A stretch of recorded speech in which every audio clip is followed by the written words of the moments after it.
All right, why don't we just get started with today's date, August the 3rd. So you're listening to the Jack Stockwell radio talk show program, except I am not coming across. Do I hear it? Any kind of feedback? Yeah, but it's not recording. So, hold on a second. Let me check this. Those of you on the stream, welcome this morning. You're listening to Global Affairs Unfiltered. And it is the 3rd day of August 2026. I'm Jack Stockwell. I'll be here for an hour. Well, let me turn on some lights. That might help a little bit. And try to catch up on what's happened over the last week. If I sound a little out of breath, I've been running around doing a lot of things this morning, and I should catch up here pretty quickly. My goodness, what a week that has gone by, huh? Threats of attack and an all-out war with Iran, and then backing off at the last second. The massive migration of close to 50,000 refugees entering the Spanish enclave of Ceuta in Morocco. I didn't know that Spain had an enclave in Morocco. It was interesting to find this out. And then they came across the border into Spain, and kind of interesting what happened. But in order to motivate such a radical shift in thinking, it's just, the people running, jumping over a railing onto a beach, so that Friday, I think it was, nearly 50,000 refugees had entered the Spanish enclave of Ceuta in Morocco, and most of them had swum along the coast. Some of them reported that it took them up to 2 hours of swimming. Obviously, they were acting out of complete desperation. There are some reports that this was triggered by a recent decision of the Spanish government to regularize 500,000 immigrants, which is perfectly in accordance with the 1951 Geneva Convention on Refugees. As a matter of fact, to date, Spain essentially has become a glorious example of sticking to that Geneva Convention on Refugees, unlike many other countries in Europe. Or could it have been triggered by a recent decision of the Constitutional Court whereby the migrants who reach Ceuta by sea can't be automatically rejected? Now, some of the aid people from the NGOs said that those who swam to Ceuta, they did not know that there was some Geneva Convention involved with this. In any case, Ceuta is a city of little more than about 80,000 people, and obviously has absolutely no infrastructure to accommodate 50,000 refugees. You've probably seen the videos. If you've been following this isn't just some isolated event that seemed kind of screwy. Now, it didn't stop there, because Friday night, later that night, a second Spanish enclave in Morocco, Melilla, was basically stormed by another 400 to 500 migrants. And at the border, there are thousands more trying to get in, and they're being pushed right back now. Well, they were pushed back Saturday by security forces. Then if you go here to the United States, something very similar. The Trump administration gave an order that as of today, August 3rd, 300,000 Haitians who are living and working here in our country are under orders to return to Haiti. And they're working in nursing homes, they're in health facilities, the hotel services, construction sites, so forth. And Republican Ohio Governor Mike DeWine said that Trump is making a big mistake because the economy of Ohio would not function without the help of these Haitian workers. Now, Lieutenant General Russell Honore wrote an editorial in the New York Times where he said, "This is not the America I fought for." Villet d'Orsonville, the director of the Ohio Haitian Community Help and Support Center, said he and others are perfectly willing to return to Haiti, except there's no country to return to. And as you all know, the conditions in Haiti that we've talked about from time to time in the past are complete chaos, criminality, gangs, crime. It's just unlivable unless you're under the immediate protection of one of the warlords. And even then that changes. Now, the Department of Homeland Security has created a new deportation airline. Yeah, an airline that doesn't do anything but deports Haitians to Port-au-Prince. Operating 24/7. That's around the clock without interruption. To deport migrants with 7 Boeing 737s, and 2 large Gulfstream jets. I haven't heard anything about this on the national news. Now, the character of the United States, who we have been presented as in the past, what does the United States mean? How have other countries in the past looked at the United States? Is being completely transformed. John F. Kennedy said that America is a country of immigrants. President Reagan, at his presidency, said that the United States is a shining city to which people from the whole world are coming. Now, the migrant crisis is only one of the most obvious symptoms of the complete failure of the policies of your federal government, especially of the Epstein class. And it's just collapsing in front of our eyes right now. And I want to situate that crisis and available solutions in the proper strategic context. For decades, and I remember my earliest interviews in the 1990s at K-Talk Radio with Lyndon LaRouche, warning that this was going to happen, warning that what's going on right now was going to happen, starting back on August 15th, 1971, before I was married. In fact, I was still on my LDS mission in Canada. 15th of August, 1971, when President Nixon went from fixed exchange rates to floating exchange rates. And LaRouche warned that these economic policies of the Western system of such a liberal economy, if they were to continue, would lead to a new depression, new fascism, and a new world war, which is kind of where we're at. We're just listening to Jeffrey Sachs being interviewed, one of the people I love to listen to, a world-renowned economist. Professor Sachs used the term World War III several times in a recent interview. He's, not that it's a possibility, but that we have entered into it. Now,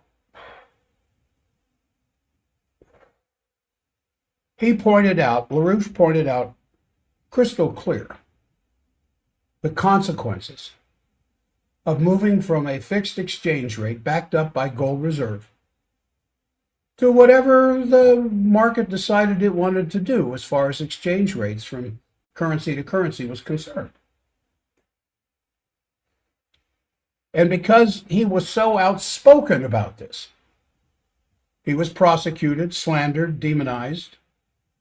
Ramsey Clark, the former Attorney General of the Johnson administration, who came to his defense, said that this was the worst case of political bending of the justice system in the United States he had ever encountered in his entire career.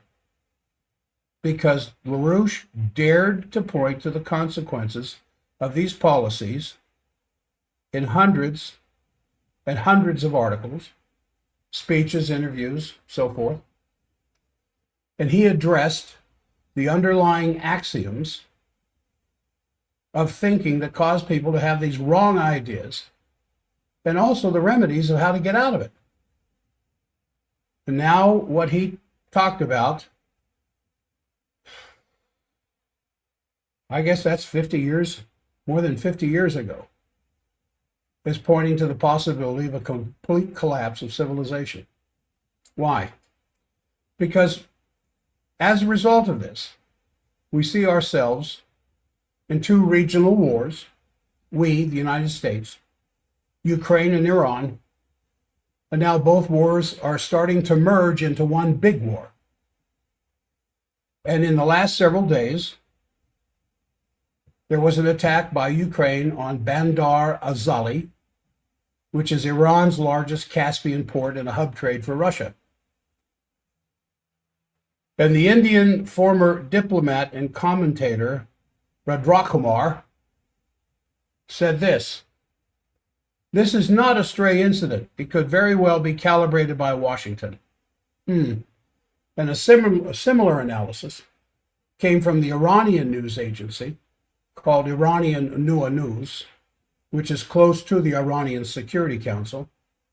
And they say that all the different parts, which is now happening in Yemen, happening in Lebanon, up till and now Ukraine, they're all interconnected parts of an overall design.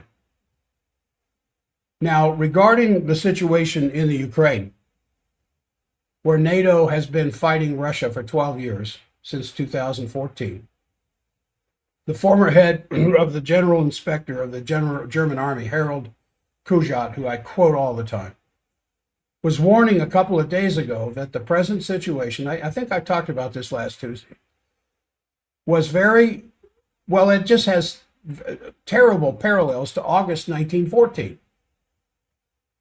So all of this is the result of the attempt to create a unipolar world after the end of the Cold War, when, as I've talked about many times on this program, the great historical chance of 1989, when the Berlin Wall came down, when there was a possibility to create a new order of peace.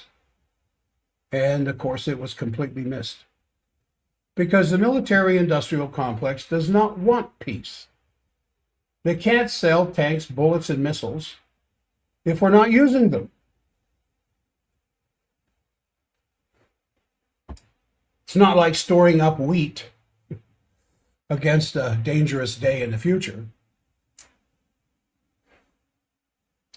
And what followed that coming down of the wall, of course, as you well know, was the broken promise not to expand NATO 1 inch to the east, followed by many color revolutions, attempted regime changes, interventionist wars, unilateral sanctions, and especially the NATO expansion to the east eventually meant, because they ran out of ground, that offensive weapons systems would be installed close to the Russian border. In reality, creating a kind of a reverse Cuban Missile Crisis. And now, more recently, long-range weapons are being deployed by the Ukraine with the help of NATO and definitely the United States, sending these weapons deep into the territory of Russia. And now, after this, I guess it's 4.5 years now, which was at one time called a special military operation. But a month ago, Russian government spokesman said, "We are no longer in a special military operation. We are at war."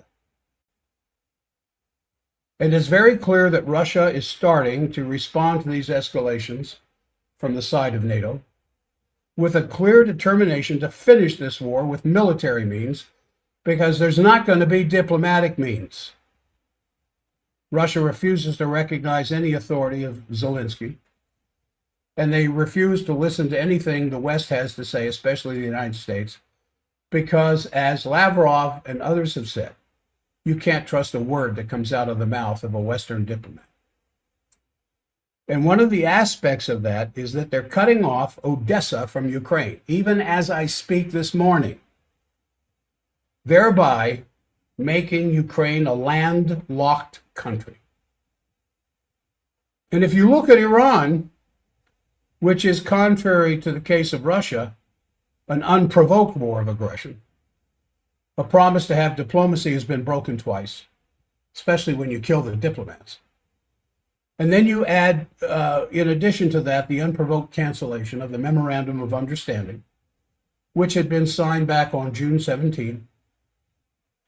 And now this war is flaring up again. And after 3 days of a supposed pause, it's now expanding. The first drone attack occurred in Egypt, and now you have the U.S.-Saudi attacks on militias in Iraq. You have the Houthi blockade of the Red Sea, and there's the danger that this is exploding into a general regional war. And what Trump had to say over the weekend, we're going to go back in there and just bomb the hell out of them. And then at the last second, before that was supposed to start, Trump backed down. Now, this war between the United States and Iran, with Israel being, is America's proxy, has already changed the strategic landscape irreversibly, because the United States, being the strongest military power on the planet, together with another very strong military power, namely Israel, have simply lost the war.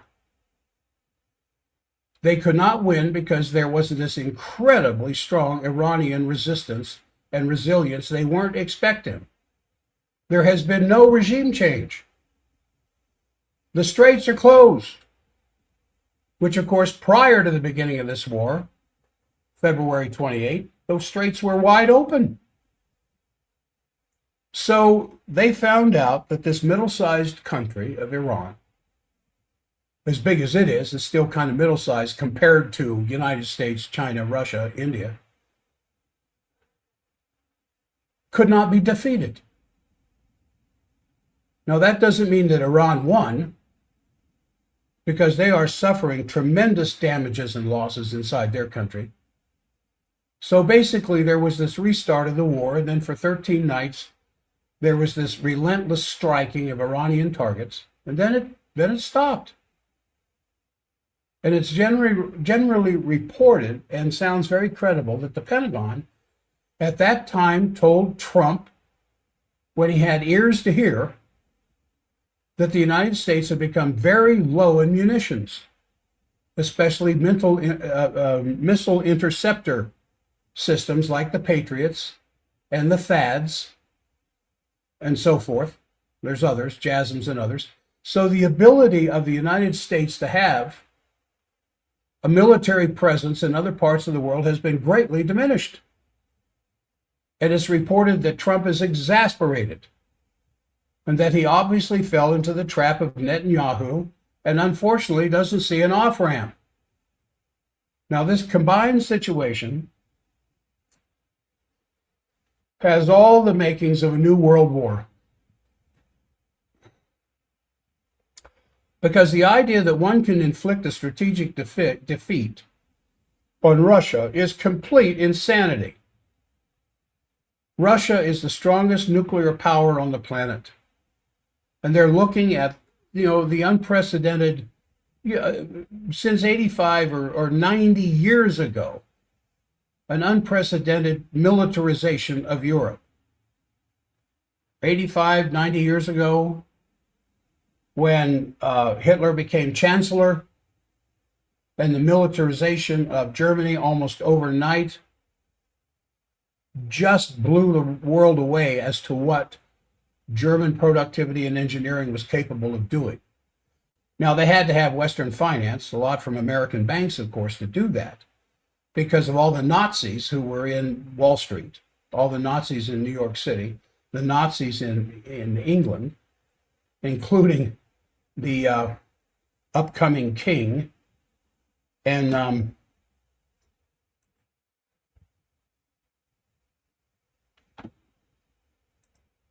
Paul. Thanks, Paul. I'll get a chance to look at that. Having to give up the throne because he wanted to marry an American woman. No, it's because he was a Nazi and they couldn't let that information out. But you look at the militarization that was going on in Europe then, and now the militarization in Europe going on now. Not even a full 100 years later. And they're having a discussion in Russia that I've been able to pick up. Oh, which reminds me. What's that website, Sammer, I told you? Let me look at Sammer's text here for a second. There is a website I think you guys will find very familiar. tvgarden.world. tvgarden.world. You want to see what the television stations in these other countries are saying? I've been looking at that over the weekend. A lot of different countries you can go to. You just go to tvgarden.world. And there's a globe. And you can move the globe around with your little pointer and click on a country. And off to the right, the TV stations of that country pop up. Seriously.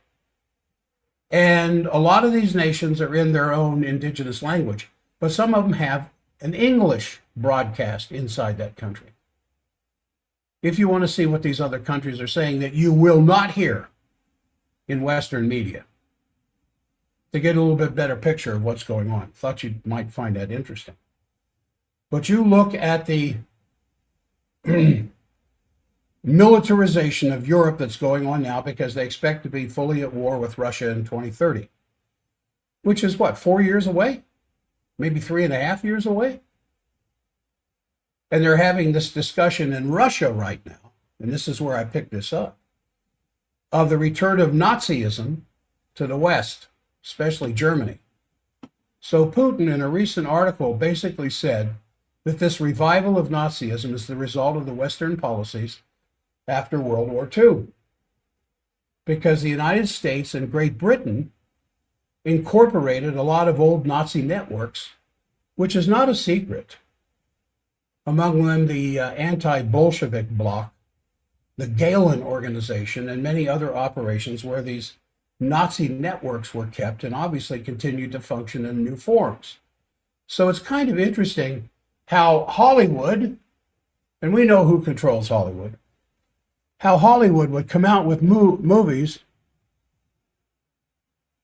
Hollywood would come out with movies that show all these Nazi leaders getting out of Germany and going to South America, Argentina, Paraguay, Bolivia, different spots where the old Nazi leaders would go. I think Hollywood is producing this kind of stuff to cover up all the Nazis that our government brought into through Operation Paperclip.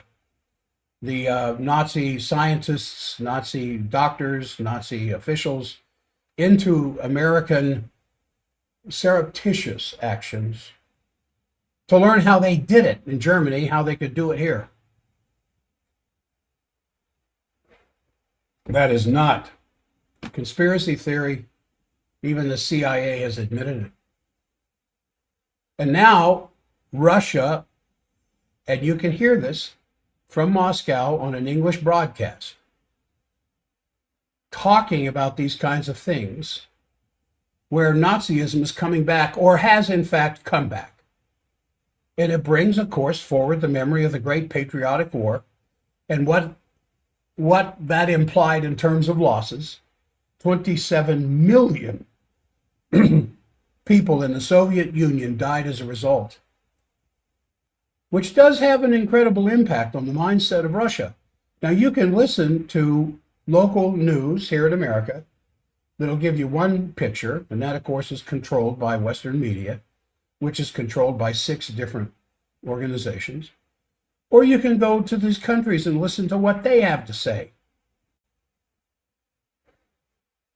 Now, Paul, I'm looking at what you just sent me. Tehran says no current talks with the U.S. Oman meetings ongoing. Yeah, with all of the talks that President Trump is telling you that Iran is buckling down to the demands of the United States, you go to listen to Iranian TV. Go to Alma Mayadeen, go to Al Jazeera, even Channel 14 in Jerusalem, and listen to these stations. And they almost laugh at the idea that Iran is talking to anybody. Iran is talking to the West through the use of missiles. And when the United States and Israel stops firing on them, then they stop firing. But Iran has suffered tremendous damage. Power stations, desalination plants, the murder of the 160 schoolgirls on the first day, and many atrocities since then. You don't take out desalination plants. That's a war crime. You don't take out hospitals. That's a war crime.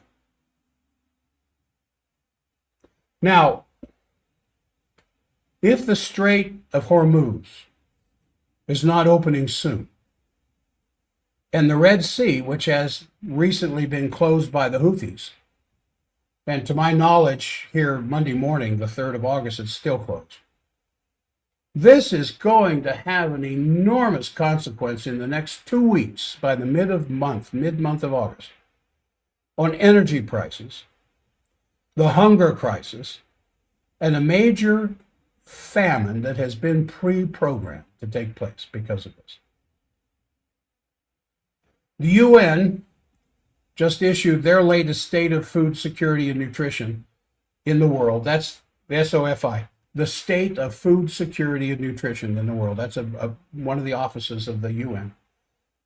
They report the absolutely shocking figures that 80%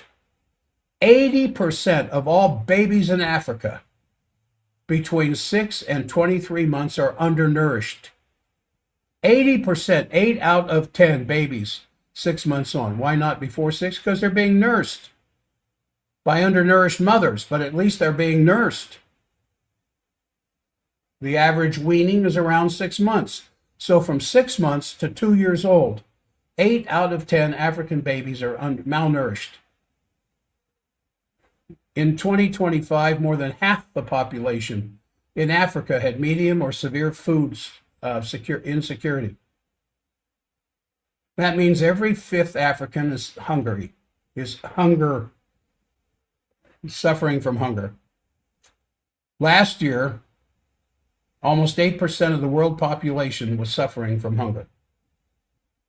Now, this is completely unnecessary because we could easily produce all the food needed.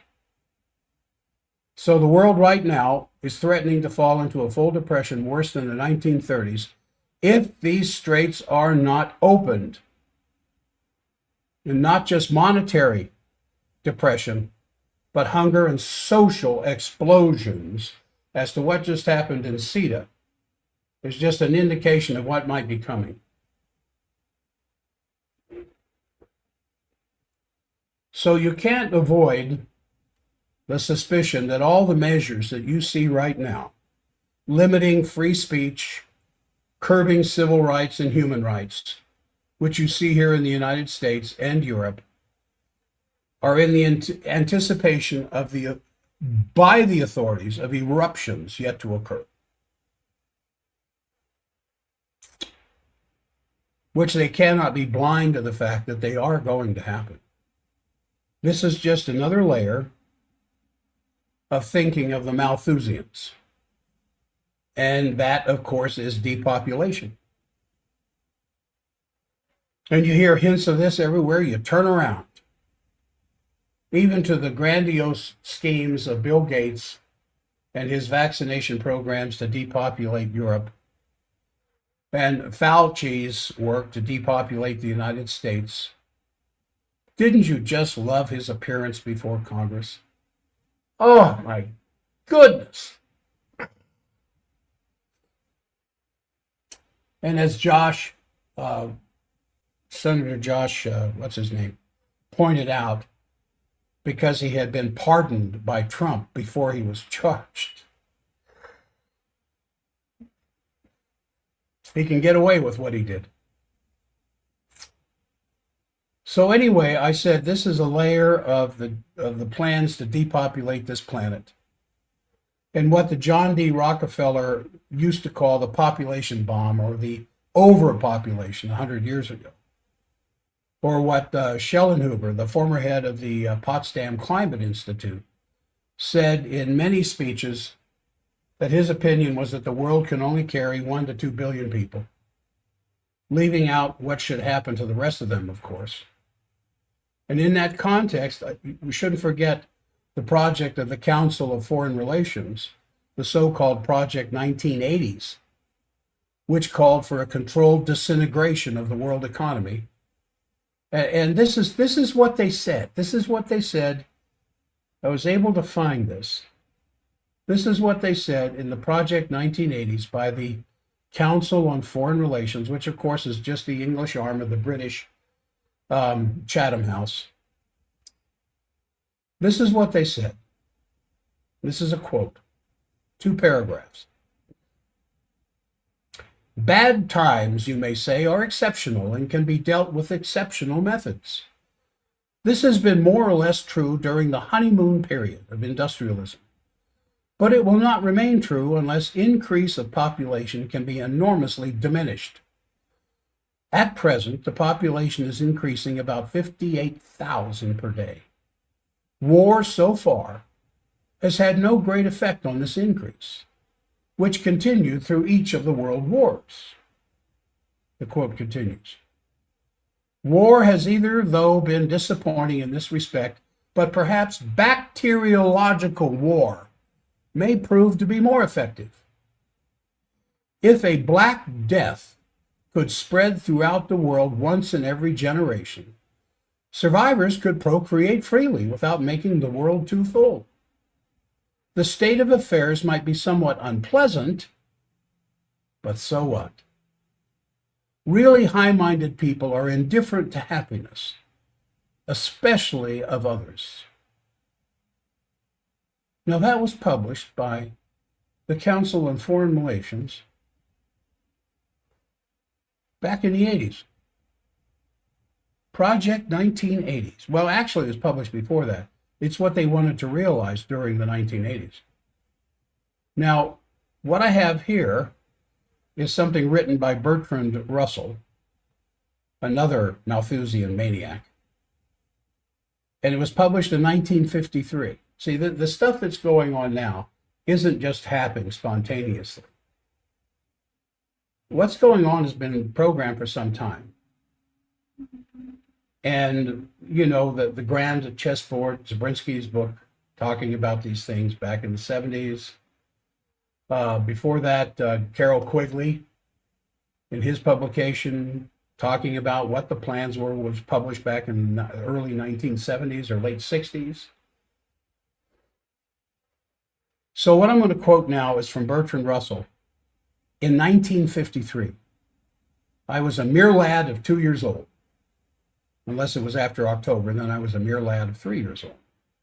He said this, now we propose a radically opposite approach, that we basically treat the principles of the Declaration of Independence, which after we are celebrating the 250th anniversary of America, as being valid for the entire population of the entire world, namely, that life, liberty, and the pursuit of happiness are the inalienable right of every human being on the planet.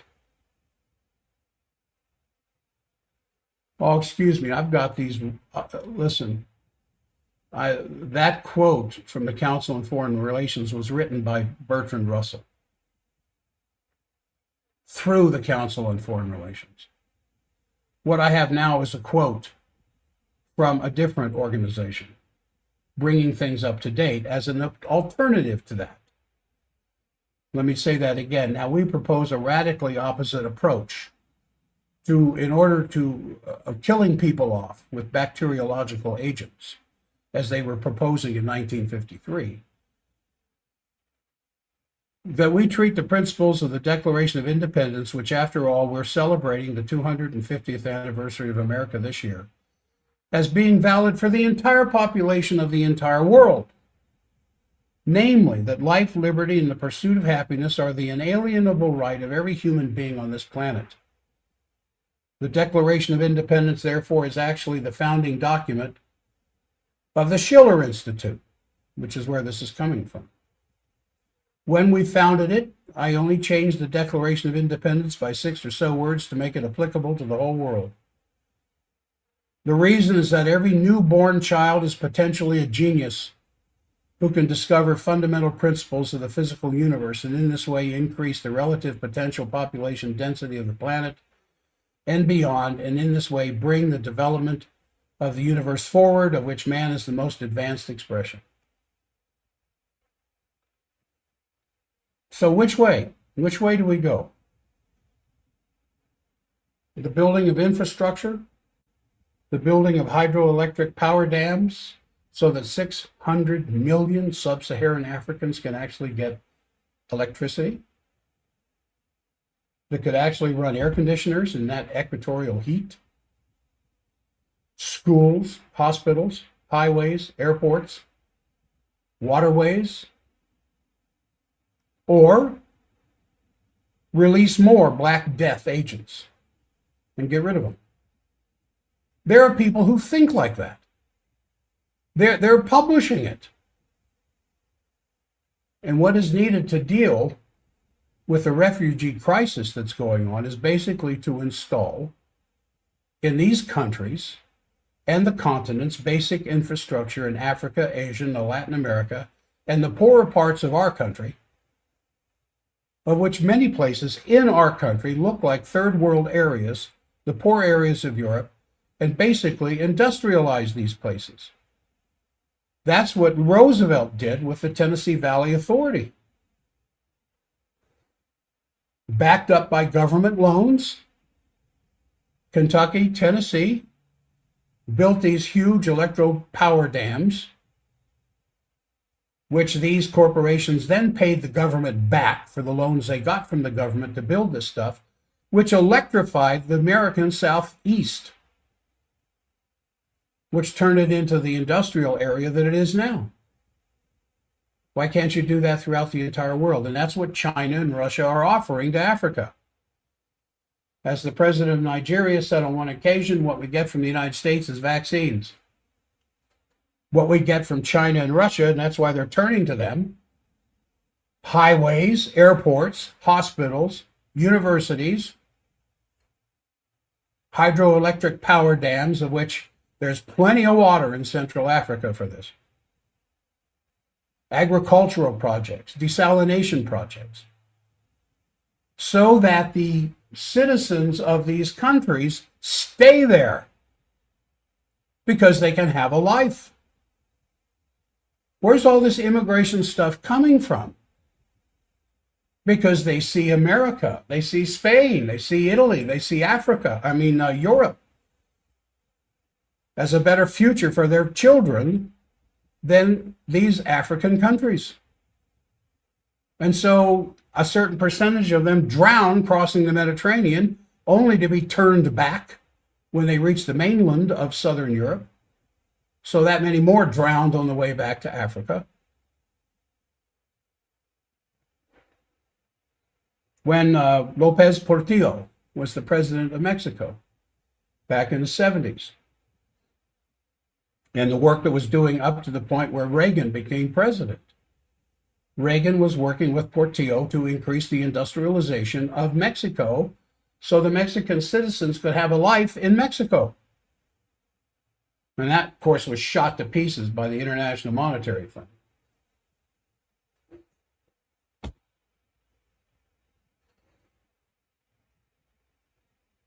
Africa, in the numbers that I've seen, by about 2050, 2.5, how far away is that? 24 years?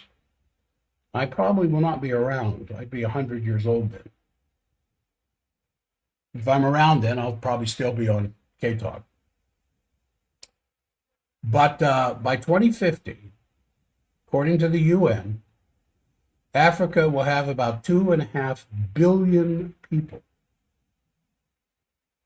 And of that 2.5 billion, 1 billion of them will be under 24 years old. That means that Africa is going to need approximately 1 billion new productive jobs in the next 24 years in Africa alone. Which means they have to create, as I said, basic infrastructure, integrated transport networks, integrating highways, fast train systems, waterways, energy production and distribution, communication, and the kind of game-changing infrastructure projects that they're doing right now, the Grand Ethiopian Renaissance Dam, the Trans Aqua project bringing water from the Congo to Lake Chad, the two Inga dams in the Congo, and other such projects that can generate tremendous amounts of electricity. And then, of course, there's the Oasis Plan for Southwest Asia. This is the hope of the future of mankind. To stop shooting each other and work for the benefit of each other. And the Oasis Plan for Southwest Asia that would connect the entire region from India to the Mediterranean, from the Caucasus to the Gulf, which right now is essentially all desert. And applying the unbelievably great success that China has been doing in greening their deserts, which they've demonstrated in Xinjiang and the northwest China by basically greening areas the size of the territory of Germany. How'd they do it? They backed up rivers and created irrigation canals. Backed up rivers to create smaller rivers. Just like opening up a thrombosis in the coronary arteries of your heart and allowing a full flow of blood throughout the myocardium. This would bring canals to the region that would access aquifers that are already there that are going untouched. Underground lakes that they know exist but they haven't been tapped. Ways to ionize the moisture in the atmosphere. You've seen some of those water collection projects. They, as simple and primitive as it could be, they just take the metal fabric that would create a chain, like a cage for a chicken coop. That kind of metal framework. You know, the interlacing of the little tiny wires that create the cage. And they take these things and they hang them up, some of them as much as 12 by 12 sheets, so that in the early morning dew,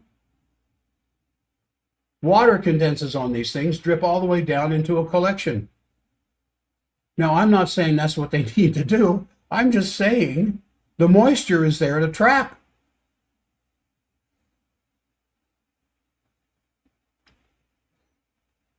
By doing these things on large-scale basis, they can transform the desert into a garden, into a forest, into agricultural lands, by trapping the water that's already there. But the IMF and the political machinations of the hegemonist ideas of Western civilization prevent these things from happening because they don't want another power center established outside of the Western world. Now, the China-Pakistan economic corridor that's underway, the North-South transport corridor from St. Petersburg in Russia to India, corridors connecting Iran, Iraq, Jordan, Israel, Palestine, and Egypt, another corridor from India to Turkey to Europe. Some of them in discussion, some of them in planning, and some of them in construction. It's like the old ancient Silk Road that brought silk and technology of China to Europe, and the technology of Europe to China. So we absolutely, I mean, we're kind of at the last days here. We have to move from geopolitical confrontation, where we're shooting at each other, missiling each other, to an economic cooperation, which was what the Peace of Westphalia was about for 150 years.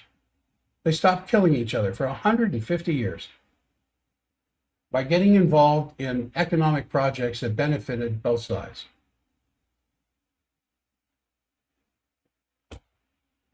Until the world control conspiracy got control of everything.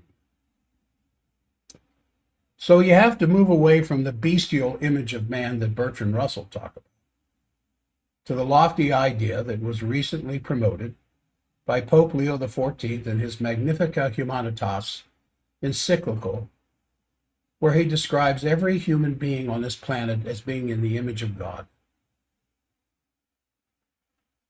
Or as Nicholas of Cusa would say, imago vivae, that the creation continues. The creation of God, listen to this. The creation of God continues through the creativity of man. Just think about that for a minute. In the grave danger that this world is in right now, the creativity of God continues through the creativity of man. God's creation didn't end in Genesis. That was the beginning. And every one of us, being in the image of God, is compelled to some degree, deep in the very deepest parts of our spiritual existence, to continue that creativity.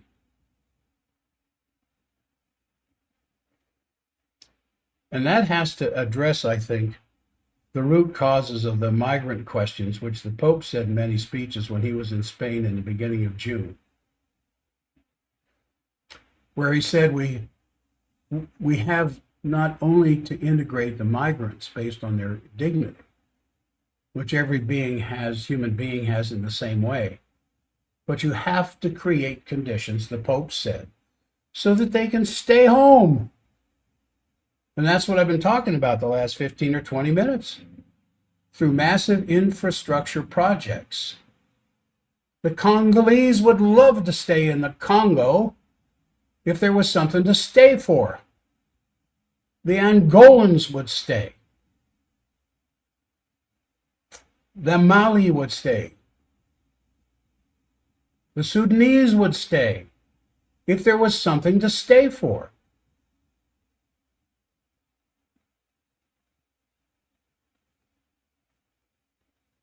So you have to, as the Pope said, and as thinking people who have the concept of the preamble of the Constitution of the United States in mind, create conditions so they would want to stay home in their own country much more than taking the risk of dying of thirst crossing the Sahara, or drowning in the Mediterranean, or ending up in a concentration camp around the Mediterranean. So I think we kind of have to wake up to the fact that if this present geopolitical confrontation escalates, it could easily lead to a world war, as I was listening to Jeffrey Sachs this morning, eloquently describing it. That will mean that with almost certainty, once the first nuke is launched, and I'm kind of betting it will be Israel launching on Iran, if it were to in fact happen, God forbid, that it would mean that almost with 100% certainty, the annihilation of mankind, of everything which has been created in all the generations up to now, because the result will be a 50-year nuclear winter, which, listening to the experts like Ted Postel, all life on the planet would disappear. So we kind of have to look at the strategic, historical situation which we're in. We have to make a willful commitment to the end of 100 years of colonialism.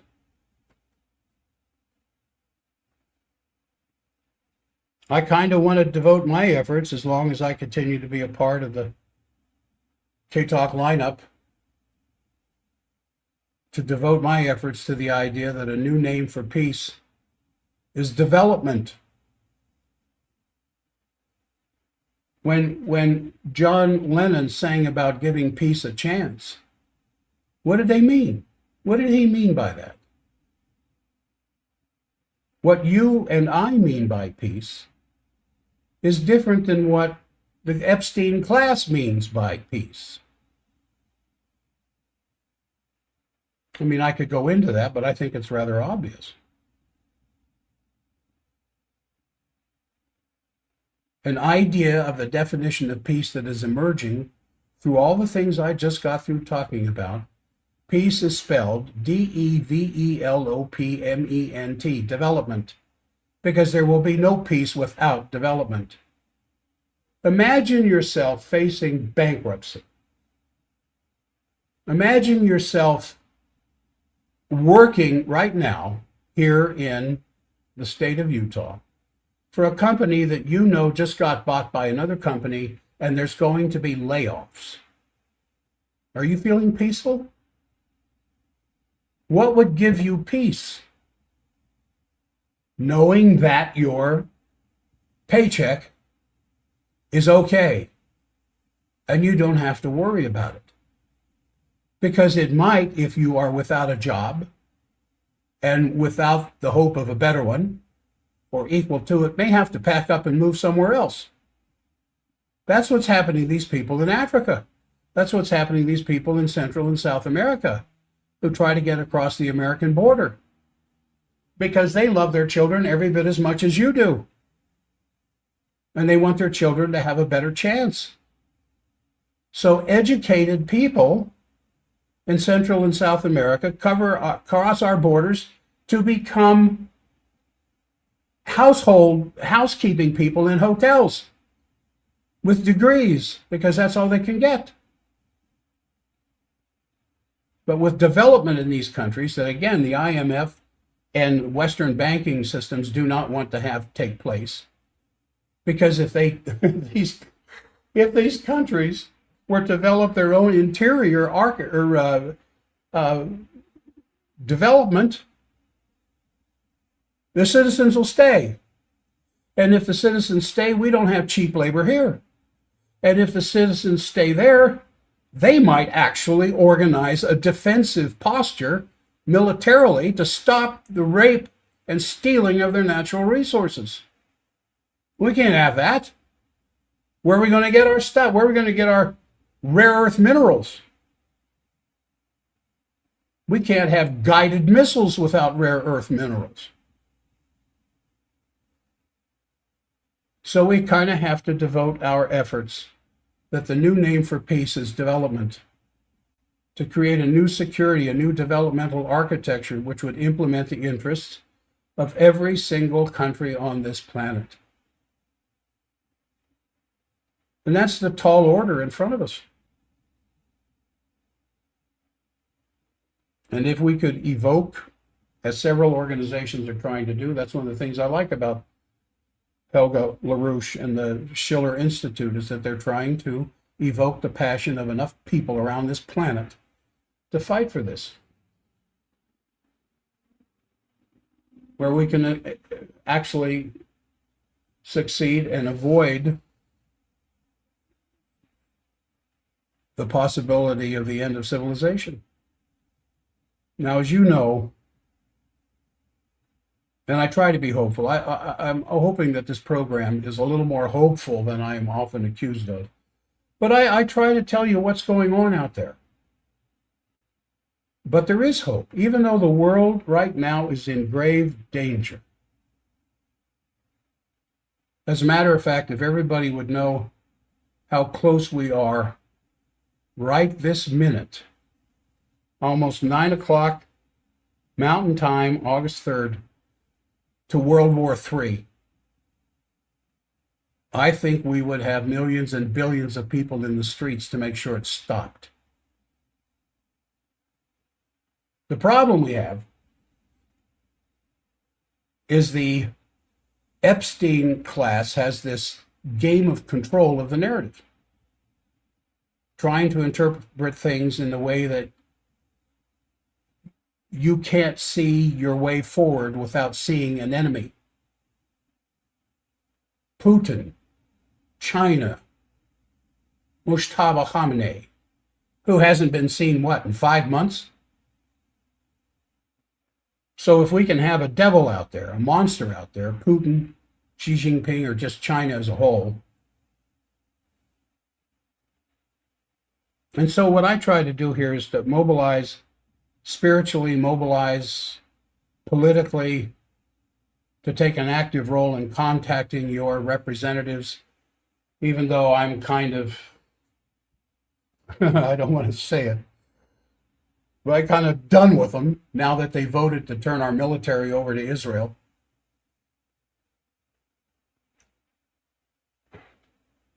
Right now, we have a test going on. I think a test that measures the moral fiber of mankind to survive or not. Now, I'm optimistic. I am what I consider to be the eternal optimist. I wake up every morning optimistic about the day. With all the problems that I have personally that I'm not about to go into on the air, I wake up every morning happy, even though it may not sound like it on my radio program. I'm very optimistic that things yet are going to work out for the betterment of mankind, despite the horrors that are going on now. And being an optimist means I believe the potential of mankind can yet be realized. Because the potential is just a potential. It isn't reality. And it requires a lot of work. And so I'm asking everybody listening not to put your shoulder to the wheel, but to reground your thinking as to what's going on. Be careful who and what you listen to. I told you that tvgarden.world. tvgarden.world might be a good place to start on the internet. And listen to what the English broadcasts from these different countries are talking about, that what's going on, as opposed to the evening news locally that is controlled, as I said, by 6 different voices, regardless of what channels you listen to. Because when you look at the incredible tension on the one side, the potential annihilation of everything this beautiful human race has ever created, all the music, the compositions of Bach, Beethoven, Brahms, the poems and all the languages of this world could disappear because there would be no one left to even investigate why it collapsed. On the other side, if we can act together and come together, we could eliminate hunger in half of a year. If all the nations would put their minds and acts together, we could put crash crops, mass mobilization to produce tons of food. We could end poverty in 5 years. We could have reasonable living conditions for every human being on this planet in less than 1 generation. And then reach the next scientific breakthroughs, like thermonuclear fusion as a source of energy. We would have energy for tens of thousands of years at a few pennies per kilowatt. And the one big cause of war would disappear. And the billionaires could stay in their houses. They'd have the right to survive, but not to rule the world anymore. I think that's definitely something which, absolutely, if you have any fiber of humanity in you, it's the biggest battle of civilization ever that is now upon us. We're coming to the end. I was just informed by my staff I have a couple of openings for a new patient. If you're tired of the pain, you're tired of the suffering, we ought to at least sit down and talk. 801-523-1890. 801-523-1890. We ought to at least sit down and have a chat about your symptoms and see if we can help you. Because we've had some of the most dramatic a whole family from Oregon last week and had great results with every single one of them. All right, I'm going to end the recording under today's date. And then for those of you on the stream, thank you for being a part of the program. If you like this and you think somebody should hear this, you might want to share it. And I will be with you all tomorrow. Keep your wits about you and check out tvgarden.world. You might